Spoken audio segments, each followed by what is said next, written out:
Hello students, I welcome you all in this video lecture series of heat transfer. In the previous lectures, we discussed about the rate of heat conduction through a wall, through a cylinder and through a sphere under steady conditions without heat generation and with constant thermal conductivity. Now in this important lecture, we are going to understand the concept of thermal resistance. So heading is the concept of thermal resistance. Concept of thermal resistance. Please note. The important concept of thermal resistance we are going to understand. Before understanding the concept of thermal resistance, I would like to remind you some important concepts of electrical engineering or some important concept of current electricity. Okay. What we have earlier learned that if there is an electric resistance, my dear please note, if there is an electric resistance R and V1 minus V2 is the voltage difference across this electric resistance R, then the current flow through this electric resistance is I, and this I current flow through this resistance is given by Ohm's law as V1 minus V2 upon R. This is the important concept we have already learnt in 11th class or 12th class. I am again repeating, my dear, that if there is an electric resistance R, V1 minus V2 is the voltage difference across this electric resistance R, then the current flow through this resistance is I, and this I is given by Ohm's law as V1 minus V2 upon R. Means the voltage difference V1 minus V2 serves as a potential difference for flow of current. For flow of current. Please note, if there is voltage difference, then only there will be the flow of current. If there would not have been any voltage difference, then the current flow of current would not have been there. So this voltage difference serves as a potential difference for the flow of current through an electric resistance R. Now, analogous to this electrical circuit, we can conceive a thermal circuit as well. And this thermal circuit will be used in the calculations of the heat transfer through various geometries. Okay. So let us now introduce the concept of thermal resistance. Starting with the plane wall. Let me take care of a case. Let me take care of a simple case. Let us consider a plane wall. Let us consider a plane wall.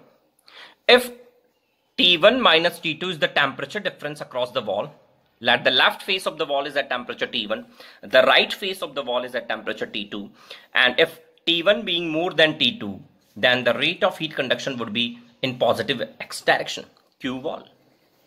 This is a wall. The thermal conductivity of the wall material is K. Let the thermal conductivity of the wall material is K. Now, under steady conditions, one-dimensional, without heat generation, we know that the rate of heat conduction through the wall is given by K A T1 minus T2 upon L. That's the formula which we have derived in the previous lectures. The rate of heat conduction through the wall, under steady conditions, one-dimensional, isotropic material with constant thermal conductivity is given by Ka T1 minus T2 by L. Okay. And the temperature profile came out to be linear. That's what we have already understood, my dear students. That's what we have already learnt in the previous lectures. Now, my dear, let me write this equation as Q wall as let me put a temperature difference in the numerator and the remaining term L upon Ka in the denominator. This can be written like this. Now, if I'm going to compare these two equations, please note. Please observe the similarity between these two equations. This is the equation of current. This is the equation of current which says that if there is voltage difference, then the current will flow. This current flow would be I, and I is given by voltage difference upon electric resistance. Analogous to this equation, there is an equation for conduction through the wall, where we are having temperature difference in the numerator. Then don't you feel that this term in the denominator would indicate some kind of resistance? Just compare these two equations, my dear students. This is the voltage difference, and voltage difference is a potential difference for the flow of current. Likewise, this is the temperature difference, and whenever there will be temperature difference, the conduction will take place through the wall. If there would not have been any temperature difference, Q wall would have been 0. Likewise, if there would not have been any voltage difference, I would have been 0. So just note the similarity between the two equations, my dear. This is the equation of electric resistance or electric circuit. Likewise, we can conceive a thermal circuit as well. Q wall can be written as T1 minus T2 upon L by Ka, and now this L by Ka would be equal to, this L by Ka can be written as, R of wall, R thermal of wall. R wall, which is equals to L by Ka, is the thermal resistance of the wall.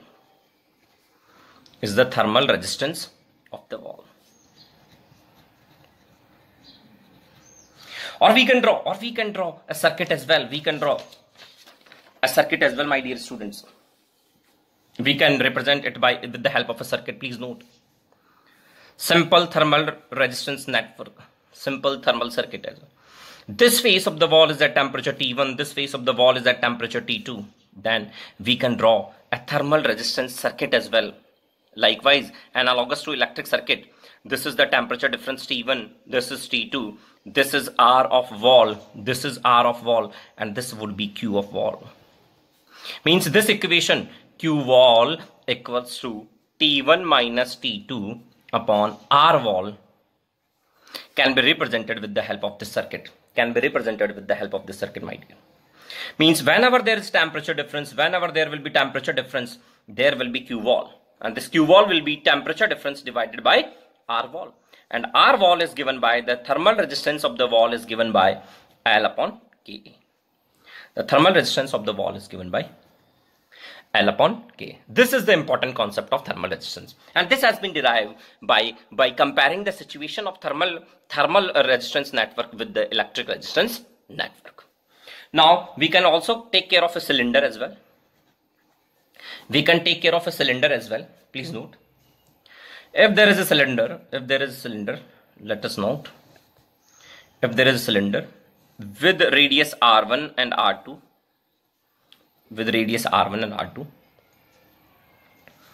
okay, the inner and outer faces are maintained at temperature T1 and T2. Then we know that under steady conditions, one-dimensional heat transfer, Q through the cylinder, the rate of heat conduction through the cylinder, Q cylinder, is given by formula T1 minus T2 upon log of R2 upon R1 multiply by 2 pi Lk. This is the formula which we have derived in the previous lecture, that the rate of heat conduction through the cylinder is given by this formula. Now this formula can be represented as, please note my dear students, this formula for Q cylinder can be written as T1 minus T2 upon log of R2 upon R1 upon 2 pi Lk. And this whole term in the denominator, can be written as R cylinder. This is the thermal resistance of the cylinder, where R cylinder is log R2 upon R1 upon 2 pi Lk. Please take these radii as small r1 and r2. Sorry, this is small r1 and r2, or you can write it as r1 or r2. Small r1 and r2. Okay. So this is the concept of thermal resistance for a cylinder. This is the thermal resistance of the cylinder. Means now you need to write the equation always in terms of this equation. T1 temperature difference will be in numerator and thermal resistance would be in denominator. Likewise for a sphere we can do. For a sphere as well, for a hollow sphere, we can write the equation. Let us consider a hollow spherical geometry. This face, inner face being at temperature T1, this outer face being at temperature T2, T1 being more than T2. So the conduction would take place like this, Q sphere, and let the radii are R1 and R2. Inner and outer radius are R1 and R2 respectively. Now we know that Q sphere is given by, T1 minus T2 multiply by 4 pi R1 R2 K divided by R2 minus R1. That is what the formula which we have derived. K is the thermal conductivity of the sphere material. This formula we have already derived. Now this formula can be written in the Similar form as that of previous case, T1 minus T2 is in the numerator, temperature difference would be in numerator, and the rest of the term in the denominator, 4 pi R1 R2K. And now this whole term in the denominator is what known as the thermal resistance of a sphere, T1 minus T2 upon R of a sphere, where we can write as R of sphere as T1 minus, where we can write R of sphere as this term, R2 minus R1 upon 4 pi R1 R2K. So this is the important concept of thermal resistance of a sphere. Or we can draw a circuit as well over here. This phase being at temperature T1, this resistance, this being at temperature T2, this is R sphere, and this current flow would be Q sphere. Okay, the resistance network can also be drawn as, I'm again drawing it. This is at temperature T1, inner phase, outer phase at temperature T2. This is R of a sphere. Then this will indicate the current flow would be Q sphere in this direction. And this Q sphere can be written as simply temperature difference divided by R sphere. So we have to write each and every equation in terms of thermal resistance. So this is an important concept of. Now we shall observe the convection resistance for a surface. Okay, let us take care of a case in which this is a wall. One of the face of the wall is maintained at temperature Ts. This face of the wall is maintained at temperature Ts. The surrounding fluid is at temperature T infinity. The fluid adjacent to the wall is at temperature T infinity. And let H is the convection heat transfer coefficient. Let H being the convection heat transfer coefficient. Then the Q convection is given by. Then the Q convection from this wall is given by, we have already derived this formula, that Q convection is given by Newton's law of cooling as H. The surface area of the wall being AS. The surface area of the wall being AS. Therefore H AS Ts minus T infinity. This is the formula for Q convection from a wall. This is the formula for rate of heat convection from a surface. Now again, this equation can also be written in another form as Q convection equals to temperature difference in the numerator and the remaining term 1 upon HAS in denominator. Further, comparing this equation with the electrical equation, we can write it as Q convection equals to, this is the temperature difference divided by, this whole term in the denominator will be known as R convection. This whole term is known as convection resistance, where the convection resistance R convection is given by 1 upon HAS. This is the expression for R convection. Or we can draw a circuit over here as, for this, we can draw a circuit as this phase being at temperature Ts, the surrounding fluid is, or adjacent fluid being at temperature T infinity. Then we can draw a thermal resistance as R convection, and this, the heat transfer would indicate as Q convection. And we can write this as Q convection equals to the temperature difference Ts minus T infinity divided by the resistance R convection. So that's what we have to remember now. We have to remember each and every equation in terms of its resistance. I am again repeating whatever we have done in this lecture. First we studied, we write the equation Q wall can be written as T1 minus T2 upon R of wall. Like where R of wall is, where R of wall would be L upon Ka. Okay, the first. Then second is Q cylinder. Q cylinder can also be written as temperature difference across the cylinder divided by the resistance of the cylinder. Where R cylinder is log R2 upon R1 upon 2 pi Lk. K is the thermal conductivity of the cylinder material. And likewise for sphere as well, the temperature difference across the sphere is T1 minus T2, and it is R sphere in the denominator, where R sphere is given by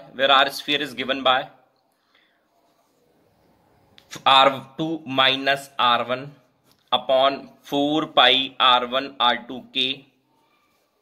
Okay, and Q convection is given by the temperature difference, surface temperature minus fluid temperature divided by R convection, where R convection is equals to 1 upon HAS.